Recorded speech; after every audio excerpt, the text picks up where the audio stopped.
아주 절친한 목사님 두 분이 계셨는데 한 분은 아들이 5이었고 한 분은 자녀가 없었습니다. 어느 날 자녀가 없는 목사님이 아들 5 둔 친구 목사에게 자네는 아들이 5이나 있는데 나는 없으니 혹시 아들 중에 아무나 하나 양자로 줄 수 없겠나 이렇게 말을 건넸습니다. 아들 5 둔 친구 목사님은 그러지 뭐 어려운 일도 아닌데 그렇게 대답을 하고 집으로 갔습니다. 자, 이제 이 5 중에서 누구를 보내야 될까 하고 하나하나 꼽아보기 시작했습니다. 맞이, 장남이요, 기둥이니까 보낼 수가 없다 생각을 했습니다. 둘째, 머리 좋고 똑똑하여 너무 사랑스러워 안 되고, 셋째는 인물이 너무 좋아 도저히 안 되겠다. 넷째는 소심하고 병약한데 이 아이를 남의 집에 보내면 어떡하나, 안 되지. 마지막으로 막내라 너무 사랑스럽고 이뻐서 도저히 안 되겠다. 고민하다 마침내 결론을 내렸습니다. 아무도 보낼 수 없다. 그날 밤 그 목사님은 하나님이 우리에게 독생자를 주신 사랑이 얼마나 위대한 것인지를 알고 눈물을 흘렸다고 합니다. 영국의 무어하우스 목사님은 이런 말을 했습니다. 내가 천국에 가서 맨 먼저 가브리엘 천사를 만나면 이렇게 물어볼 것입니다. 인류를 향한 하나님의 사랑은 어떤 것입니까? 한마디로 요약해 줄 수 있겠습니까? 그러면 그는 반드시 이렇게 말할 것입니다.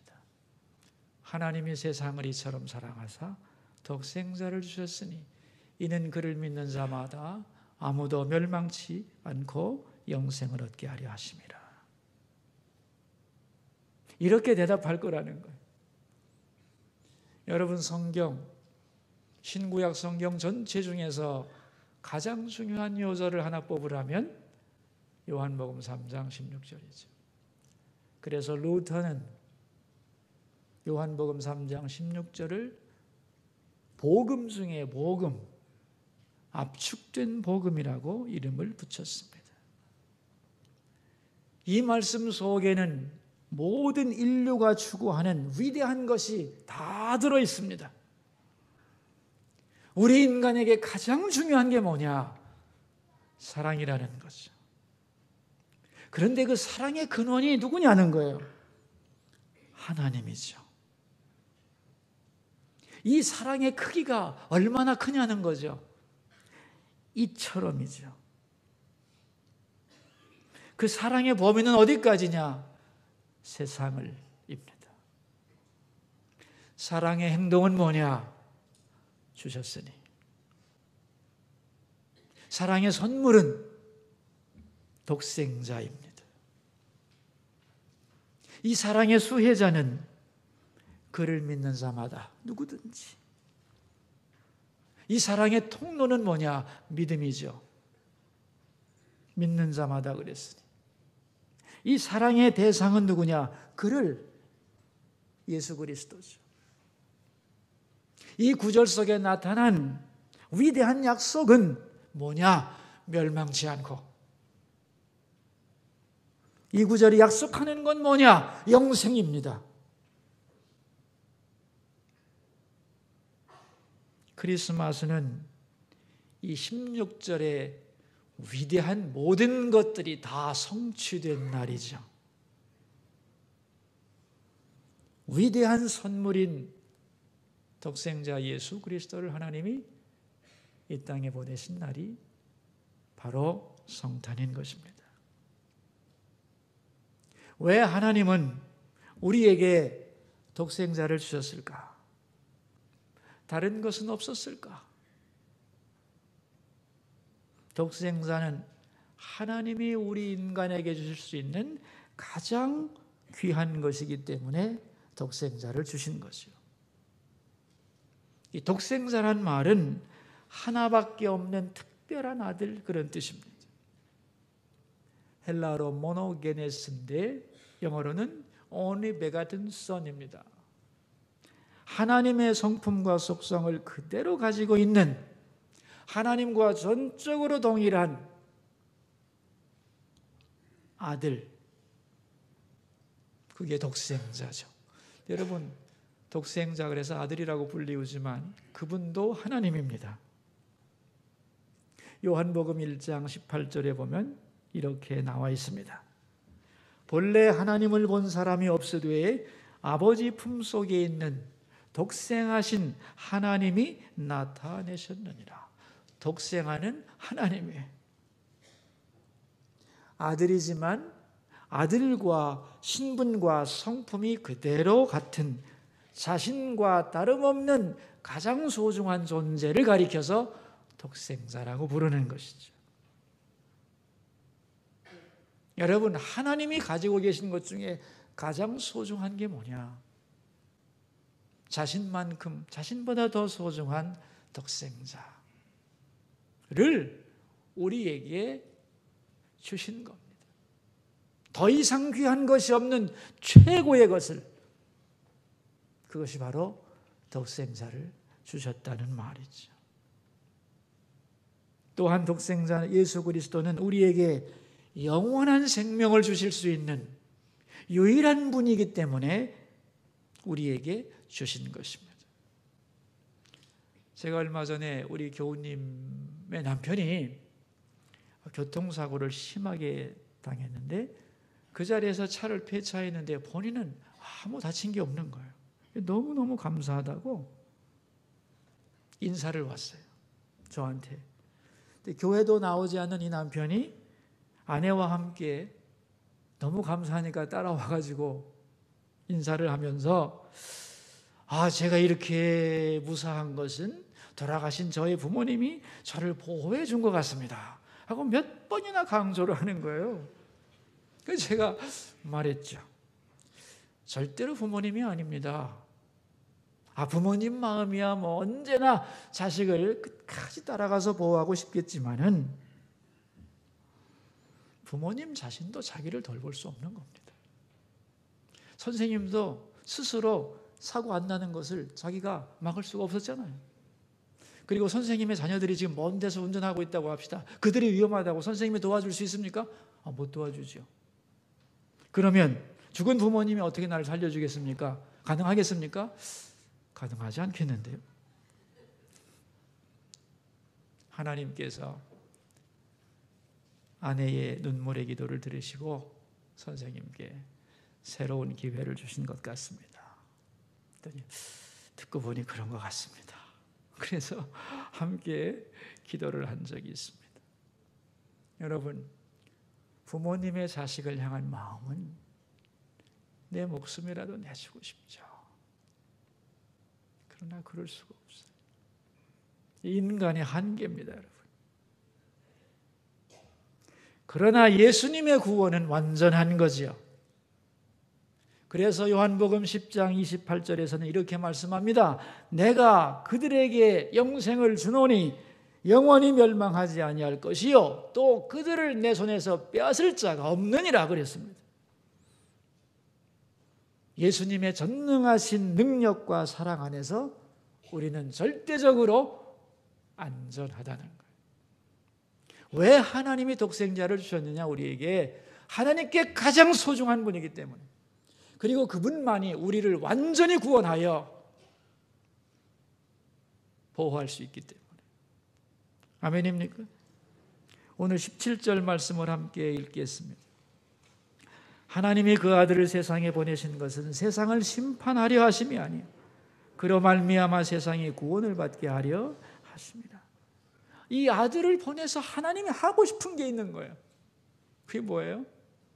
심판하고 싶지 않은 거예요. 구원을 받게 하고 싶은 거예요.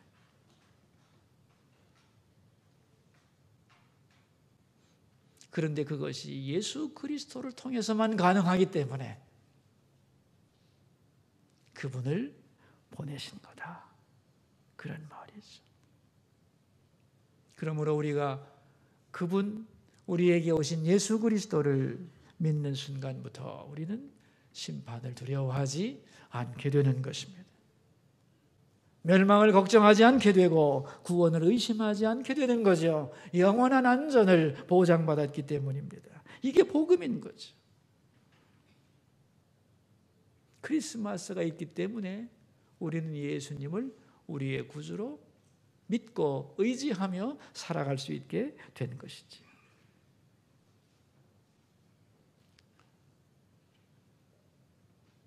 우리 교회는 아닌데 잘 알고 있는 어떤 사장님이 얼마 전에 자기가 이렇게 도와주는 성남의 이 어려운 사람들 모여 사는 곳에 자기가 도와주는 일들을 계속 하고 있는데 이번 겨울에는 특별히 시간을 내서 좀 찾아가 봐야 되겠다 생각을 해서 몇 년 동안 쌀과 연탄을 쭉 대주었는데 계속 못 보다가 이번에는 시간을 내서 찾아갔답니다.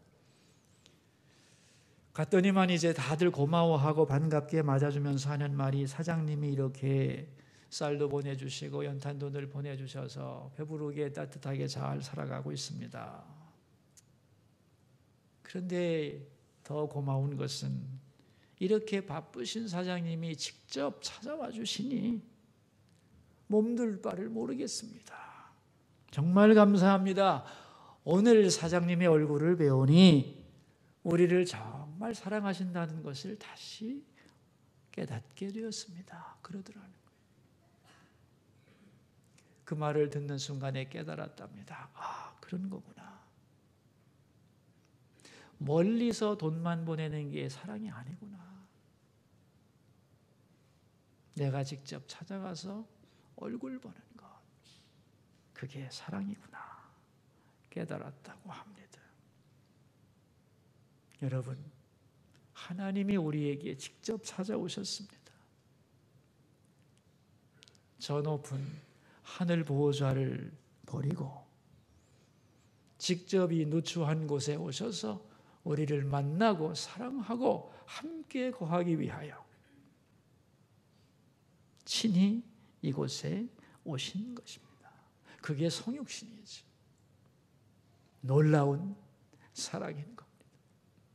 요즘 젊은이들은요, 부모님께 효도도 문자로 합니다. 띠디디디디디.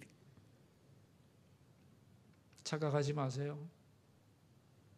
전화 한 통으로 효도가 되는 게 아닙니다. 그렇게 안부 물은 다음에는 정말 효도하고 싶으면 찾아가는 겁니다. 그래서 여러분의 얼굴을 보여줘야 됩니다. 아니, 하나님도 찾아오셨는데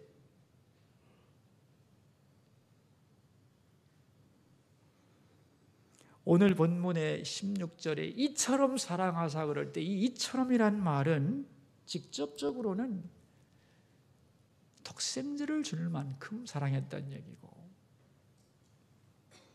그런데 이처럼이란 말은 질문에 대한 답변입니다. 어떤 질문에 대한 답변인가? 구약 성경 맨 마지막에 말라기서라는 데가 있거든요. 우리 말라기 1장 2절을 찾아보도록 하겠습니다. 말라기 1장 2절.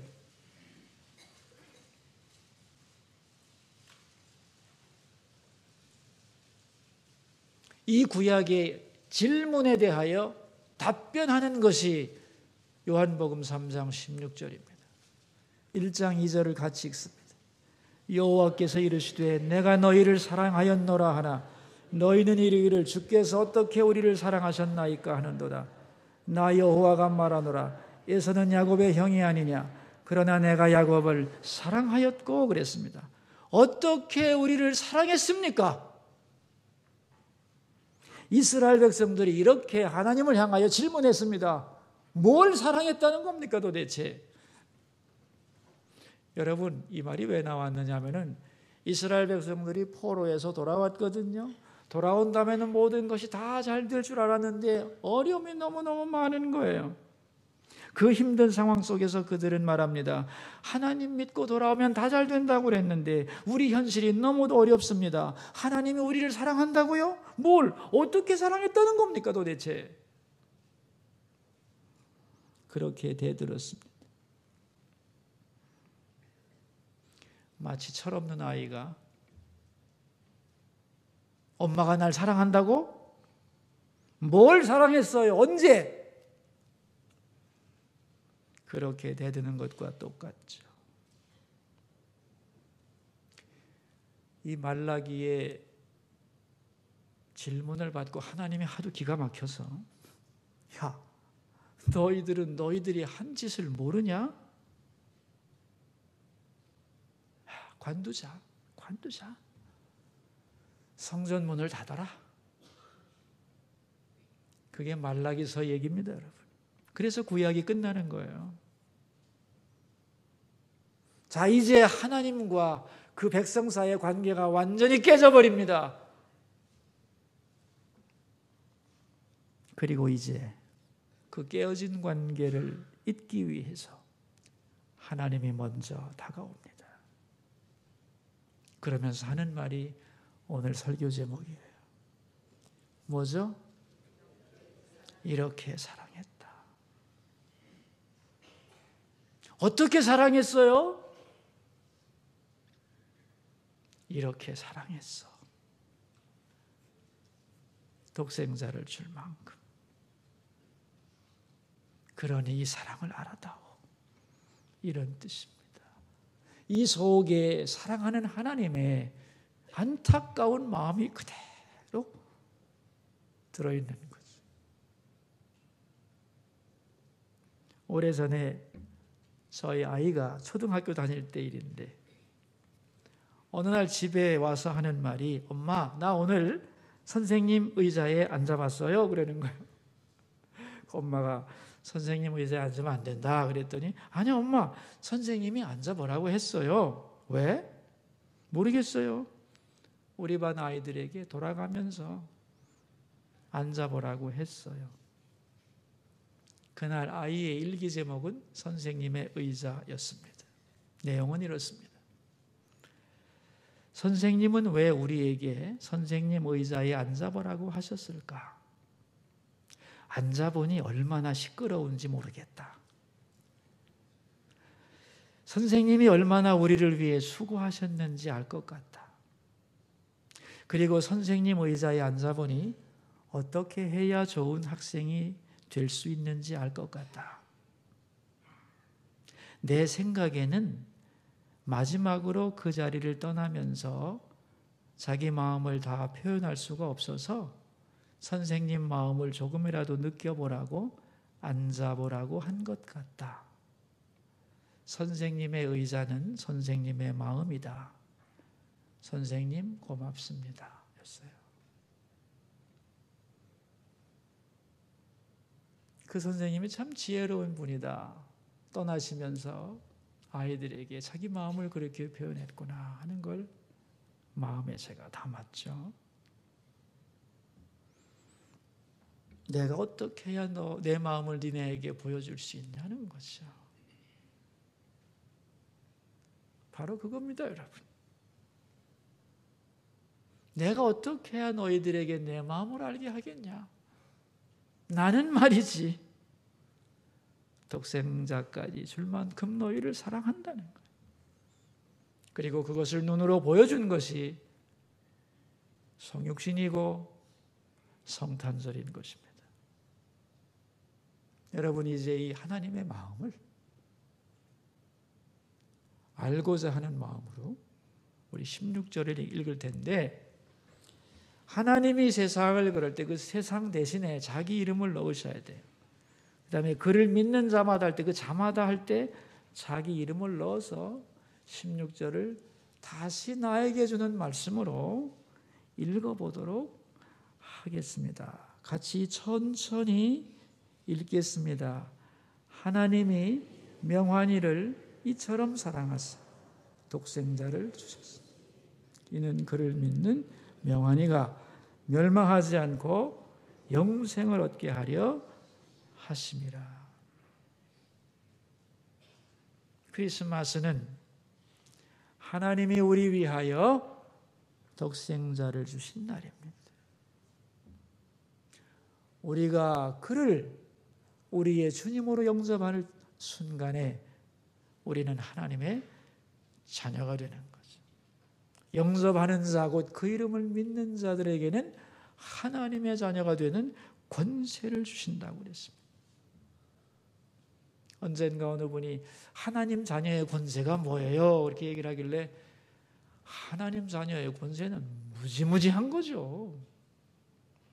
몇 개만 생각나는 대로 얘기하자면 하나님 자녀의 권세, 첫 번째가 뭐냐 하면 자유입니다. 뭐라고요? 자유. 죄와 죽음과 형벌로부터의 자유입니다. 노예는 부자유하죠. 하나님의 자녀는 자유롭습니다. 자유를 얻습니다. 두 번째는 가치입니다. 가치. 내가 누군가를 알게 된다는 거예요. 나는 하나님의 자녀다. 그 눈으로 세상을 보고 나를 보고 인생을 보게 되는 거죠. 그럴 때 내가 누군지, 세상이 무엇인지, 내가 어디서 왔고 무엇을 하다가 어떻게 어디로 가야 되는지를 알게 되는 거죠. 세 번째는 상속입니다. 자녀이기 때문에 아버지의 것을 이어받습니다. 그래서 아버지의 나라가 내 나라가 되는 것이죠. 영생을 얻는 것입니다. 마지막으로는 교제입니다. 그 아버지와 깊이 사귀며 그 이름을 부르며 그 권세를 사용할 영광을 얻게 되는 것입니다. 우리에게 주신 최고의 선물인 예수 그리스도, 그분을 우리가 영접할 때 우리에게 오는 은혜는 놀라운 것이지요. 여러분, 하나님의 선물로 우리에게 보내주신 예수 그리스도를 여러분은 여러분의 구주로 영접하셨습니까? 아직도 그분을 나의 구주로 영접하지 않았다면 그 사람에게는 진정한 의미에서는 크리스마스가 없는 겁니다. 성탄의 이야기를 이해한다고 해서 성탄이 되는 것은 아닙니다. 내가 예수를 그리스도로 영접하고 내 안에 예수님이 탄생할 때, 그때 나의 크리스마스가 완성되는 거죠. 많은 사람들이 다른 사람의 크리스마스에 들떠 있습니다만은 자신은 정작 진정한 나의 크리스마스를 경험하지 못한 사람들이 너무 많은 거죠. 정말 나는 가장 소중한 독생자 예수를 그리스도로 영접하여 참된 성탄을 경험한 사람인가? 질문해야 합니다. 이 성탄절에 이 사건을 통하여 보여주시는 하나님의 마음을 알아야 합니다. 내가 너희를 정말 사랑한다는 것, 독생자를 줄 만큼 사랑한다는 것, 여러분 그 사랑을 믿고 받아들이고 그 사랑에 응답해야 되는 거죠. 아무리 한쪽에서 사랑한다 할지라도 소통이 되지 않고 거부하고 믿지 않는다면 그 사람과 그 사랑은 아무 상관이 없는 것이기 때문에 오늘 성탄절을 맞이하여 하나님이 우리에게 베푸신 사랑의 크기와 능력을 다시 깨닫고 그 마음을 우리가 받아들이고 거기에 감격하고 그 사랑에 응답하는 우리가 되기를 주의 이름으로 축원합니다. 기도하겠습니다. 우리 세 가지 기도 제목을 가지고 하나님 앞에 나가겠습니다. 첫 번째 기도 제목입니다. 하나님이 나를 얼마나 사랑했는지, 독생자를 보낼 만큼 사랑하셨다는 것을 내 가슴으로 깊이 받아들이게 하소서. 그 사랑을 고백하는 우리 되게 하소서. 우리 함께 기도합시다. 하나님 아버지, 우리는 이스라엘 백성들이 말라기서에서 하나님이 날 사랑했다고요? 무엇 얼마나 어떻게 사랑했습니까? 대드는 장면을 살펴보았습니다. 하나님은 내가 너희를 이렇게 사랑했다는데 뭘 사랑했다는 겁니까? 이렇게 나오는 민망한 우리가 되지 않기를 기도합니다. 독생자 보내실 만큼 사랑했다는 것을 알고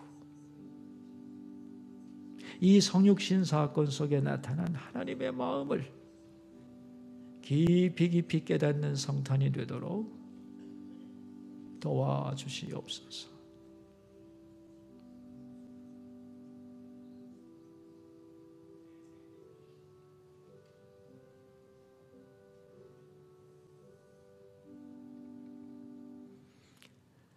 하나님 아버지, 우리를 사랑하사 세상을 주시고 내 생명, 내 환경 모두 다 하나님의 선물임을 믿습니다. 무엇보다도 소중한 예수님을, 독생자 예수님을 우리에게 선물로 주시니 찬양합니다. 그 예수님을 영접하고 하나님의 자녀가 되어 자녀됨의 권세를 누리며 살게 하시고 나만의 진정한 크리스마스를 경험하게 해주소서. 예수 탄생의 놀라운 복음, 이 소식을 널리 전하며 사는 우리가 되게 하여 주옵소서. 예수님 귀하신 이름으로 기도하옵나이다.